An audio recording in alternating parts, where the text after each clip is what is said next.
Assalamualaikum warahmatullahi wabarakatuh.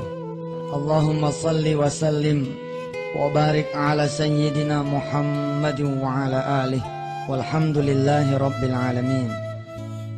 Pada satu subuh Rasulullah sallallahu alaihi wasallam memanggil Imam Ali. Rupanya Rasulullah saat itu merasa kedinginan yang sangat. Beliau merasa tidak sanggup melangkahkan kaki memimpin sholat subuh berjamaah, sehingga beliau memutuskan memanggil Imam Ali untuk memberi pesan kepada Abu Bakar agar mengimami sholat subuh berjamaah. Qila wa qala, dikisahkan 3 kali Imam Ali meminta Abu Bakar untuk menjadi imam sholat subuh sesuai dengan pesan baginda Rasulullah Sallallahu Alaihi Wasallam. Dan 3 kali juga kemudian Abu Bakar menolak. Kalau masih ada Rasulullah, tidaklah pantas saya mengimami salat subuh. Begitu kira-kira kata Abu Bakar. Hingga kemudian Rasulullah memaksakan dirinya menjadi imam, yang diriwayatkan bahwa itulah salat subuhnya yang terakhir. Berangkatlah kemudian Rasulullah berjalan untuk mengimami salat subuhnya, yang ternyata itu salat subuh yang terakhir. Di dalam sebagian riwayat dikisahkan ketika Rasulullah mengucapkan salam, beliau langsung menghadapkan mukanya, menghadapkan wajahnya kepada para jamaahnya, kepada para sahabatnya yang saat itu sudah berlinang air mata semua. Karena mereka merasa bahwa jangan-jangan Rasulullah Sallallahu Alaihi Wasallam sudah akan meninggalkan mereka. Begitu selesai salam, Rasulullah langsung menghadapkan wajahnya kepada para sahabatnya dan membacakan ayat terakhir surah Al-Kahfi, surah ke-18 ayat 110. A'udzu billahi minasyaitonir rajim. Qul innama ana basyarum mithlukum yuha ilayya annama ilahukum ilahu wahid faman kana yarju liqa'a rabbih falya'mal amalan salihan wa la yusyrik bi'ibadati rabbih ahada. Para sahabat yang mendengar ayat ini dan mengerti paham isi ayat ini makin menangis. Di antaranya Abu Bakar radhiyallahu anhu. Begitu pulang Rasulullah ke rumah, tidak berapa lama ada suara pintu yang diberi salam. Fatimah kemudian menyaut, "Waalaikumsalam warahmatullahi wabarakatuh. Manil kharij?" Siapa yang di luar? Kemudian yang di luar nih tamu menjawab, "Saya qad ji'tu. Saya sudah datang. Salamkan kepada Rasulullah, aku sudah datang." Ibu bapak yang dirahmati Allah, hanya satu orang yang malaikat Jibril dan Israel ketika datang hendak menjemput nyawa kita memberi salam dulu. Cuman satu, Rasulullah Sallallahu Alaihi Wasallam. Karena Allah memerintahkan kepada Israel, "Wahai Israel, kalau nanti Muhammad Rasulullah Sallallahu Alaihi Wasallam menolak untuk dicabut nyawanya, pulang." Subhanallah. Disampaikanlah kemudian oleh Fatimah kepada ayahandanya bahwa di depan ada tamu. Apa kata Rasulullah? "Tamu yang kau maksud sudah ada di sini." Fatimah bingung karena tidak ada yang bisa dia lihat, tapi Rasulullah bilang tamunya sudah ada di situ. Karena memang yang datang adalah malaikat Israel alaihi salatu wassalam. Rasulullah tahu bahwa Israel diberi pesan sama Allah, kalau dia menolak untuk dicabut nyawanya, dia boleh mengusir Israel. Maka kemudian keluarlah kalimat beliau bahwa dia belum berkenan dicabut dia punya nyawa sampai dia kemudian ketemu dulu sama malaikat Jibril alaihi salatu wassalam. "Ya Israel, aku belum rela engkau cabut nyawa sampai engkau menghadirkan dulu Jibril di hadapanku." Kenapa perlu malaikat Jibril itu datang? Rasulullah kemudian meriwayatkan, malaikat Israel pun tidak datang sendiri. melainkan dengan 3 kelompok kematian. Digambarkan oleh Allah di dalam surah As-Sajdah. Qul yatawaffakum malakul mautil ladzi wukkila bikum thumma ila rabbikum turja'un. Malak bukan satu, tapi banyak. Ada 3 kelompok malaikat kematian. Israel tinggal eksekusi ketika sudah digorok-gorok.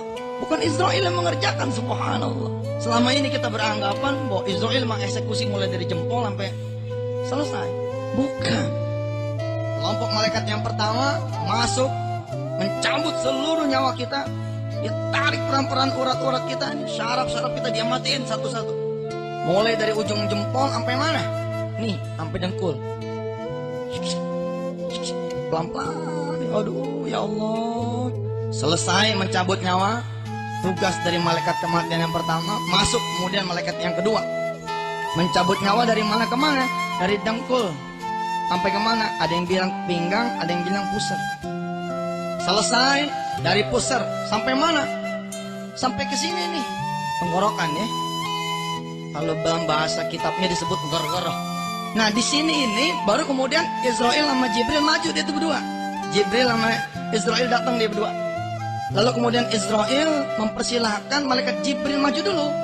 Untuk ngapain? Kata Sayyidina Rasulullah SAW. Kalau yang didatangin ini adalah suami yang menyayangi istrinya, memberi rezeki dengan jalan halal, taat dia beribadah, sholatnya ada, senang dia minta ampun. Kalau yang dia datangi, kata Rasulullah, adalah seorang anak yang taat pada orang tuanya, mahabbah dia sama gurunya, dia jaga dia punya sholatnya, dia keluarkan zakatnya, dia cari jalan-jalan rezeki yang halal di sisinya. Kalau yang dia datangi adalah seorang istri yang menjaga aib suaminya, menjaga kehormatan suaminya. Pokoknya kata Rasulullah, kalau yang didatangi ini adalah orang yang soleh, maka Jibril akan mendatangi si fulan yang mau meninggal dunia ini dari mana? Dari sisi kanan. Kemudian Jibril mengepakkan sayap yang kanan, kemudian tampaklah surga yang bertingkat-tingkat di sana. Dia kepakin sayapnya, lalu dia bilang, "Ada manzilatuk ya fulan. Ini tempatmu nanti di surga. Fi jannatin na'im." Di surganya Allah yang penuh dengan kenikmatan. Saking senangnya kata Rasulullah nih orang atas gambaran surga yang bertingkat-tingkat, nih orang nggak bisa ngomong apa-apa, nggak bisa ingat sama siapa-siapa, dan kemudian memutih dia punya wajah, bersinar dia punya wajah, saking senangnya. Subhanallah. Sebaliknya, kalau yang didatangi adalah orang-orang yang durhaka, senang ninggalin sholat, senang bohong, senang judi, senang main perempuan, belum tuh tobat sebelum dia mati, maka Jibril akan mendatangi dia dari sisi yang sebelah kiri, lalu dia kepakkan sebelah kiri dia punya sayap dan mengatakan kepada si fulan, "Hada manzilatu fi nari jahannam wa bi'sal masir." Kata Rasulullah mengingatkan kita semua, saking ngerinya kita melihat gambaran neraka yang disediakan oleh Allah, maka nih fulan tidak bisa juga berkata apa-apa. Karena itulah kemudian keluar hadis yang sangat masyhur, istaghfir malam yughargir. Beristighfarlah kalian semua sebelum kemudian nyawa sampai di tenggorokan. Kenapa? Kalau sudah sampai di sini tidak ada lagi bisa kalimat. Tapi karena Rasulullah saat itu minta untuk menghadirkan Jibril, akhirnya tidak ada pilihan buat Israel kecuali dia naik lagi ke langit yang pertama. Begitu beliau ada di hadapan Rasulullah, bertanyalah Jibril, "Ada apa ya Rasulullah engkau memanggil diriku?" Beliau pengen bertanya tentang nasib kita bagaimana nanti setelah peninggalannya beliau. Itu yang dia mau tanya. Maka kemudian pertanyaannya kepada Jibril, "Wahai Jibril, aku belum rela dicabut nyawanya sampai aku tahu bagaimana nasib umatku sepeninggal diriku." Masya Allah, cinta banget Rasulullah sama kita.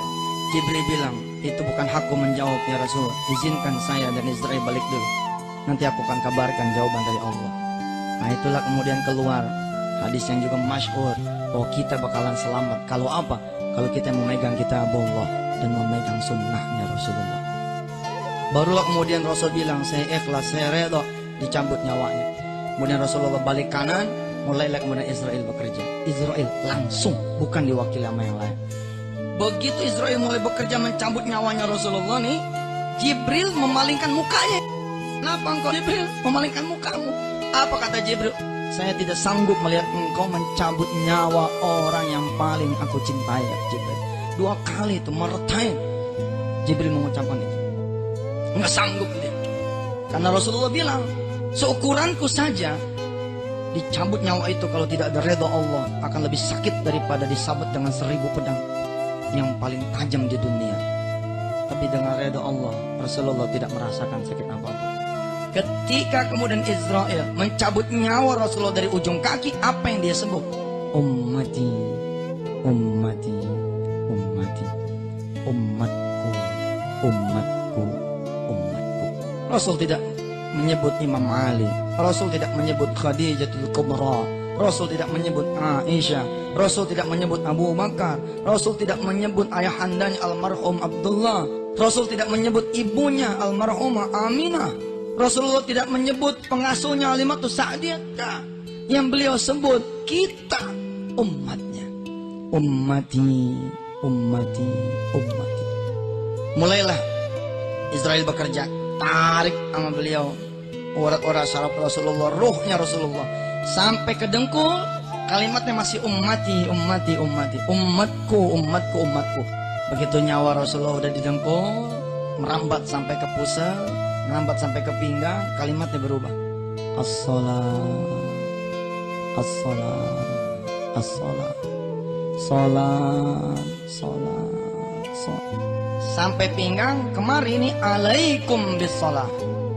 Alaikum bis-salah, alaikum bis-salah, alaikum bis-salah. Wajib atasmu salat, wajib atasmu salat, wajib atasmu salat. Sampai di gor-gorok nih, mestinya dia nggak bisa ngomong. Rasulullah mestinya nggak bisa ngomong, seperti yang dia ceritakan di dalam hadisnya. Nggak akan ada manusia yang bisa ngomong, karena disinilah nanti malaikat Israel dan Jibril bekerja. Tapi ada satu rahasia kenapa Rasulullah masih mewariskan satu nasihat yang paling terakhir. Kenapa coba? Karena ketika Israel nyampe di Gorgoro, Israel mempersilahkan Jibril. Kata Jibril tidak usah, Rasulullah memang maksud. Karena tidak diperlihatkan itu, Rasul masih bisa ngomong. Apa yang Rasulullah ngomong? Alaikum bis-salah wa ma malakat aimanukum. Kewajiban atasmu sholat, dan kewajiban sholatnya orang-orang yang ada di pundakmu. Hilang kita cahayanya karena urusan sholat kita jauhin. Innama bu'ithu liutammima makarimal akhlak. Aku diutus cuman satu, kata Rasulullah, mau benerin akhlak. Pondasinya akhlak. Wababu taqarrub ilallah as-salat. Kemudian Rasulullah menghembuskan nafas yang terakhir. Inna lillahi wa inna ilaihi raji'un. Dengan satu kalam, asyhadu an la ilaha illallah wa asyhadu anna muhammadar rasulullah. Dijemput tidak kurang oleh 70.000 malaikat yang berbaris sampai ke Sidratil Muntaha. Mohon maaf kalau ada salah-salah kata. Allah yang maha tahu kebenaran. Billahi taufiq wal hidayah. Wassalamualaikum warahmatullahi wabarakatuh.